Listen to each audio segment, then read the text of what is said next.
De tentoonstelling Animal Inside Out in het Natuurmuseum in Ljouwert lukt Joet de 60.000ste bezoeker. Joet wie de laatste dag van de expositie. Van harte gefeliciteerd. U bent de 60.000ste bezoeker van deze tentoonstelling. Jullie ook. De beste wensen. Jullie zijn de 60.000ste bezoekers. En dat is een mijlpaal voor dit museum. Dus ik heb een beste doel voor u. We zijn denk ik een jaar geleden ook geweest. En op zolder hebben ze zo'n hele grote draak, zo'n stoffen draak. Daar zijn de kinderen toen ook in geweest. En nu hoorden we dat de laatste dag Animals Inside Out was. En, nou, pakken we nog even mee, maar dit hadden we niet echt dit hadden we niet verwacht. Op de drukste dag lukt de tentoonstelling meer dan 100 mensen. Somtijden staan de riegen ont 4 boeten het museum. Dat hadden we niet verwacht.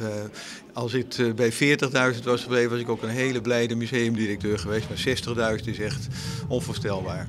De bezoekers kwamen uit het hele land, maar ook uit Duitsland en België.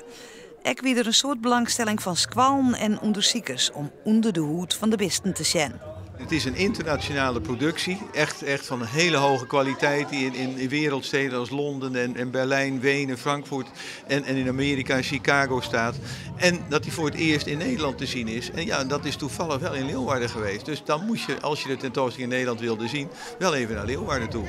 Monier wordt begonnen met het opbouwen van de tentoonstelling die het verhuist naar Braunschweig in Duitsland. De directeur zocht waarom op de best bezochte expositie in de geschiedenis van het museum, maar hij zocht ik vooruit. Ik denk dat dit past in het kader van Leeuwarden toch een beetje omhoog zien te krijgen als een stad met een hoogwaardig cultureel aanbod.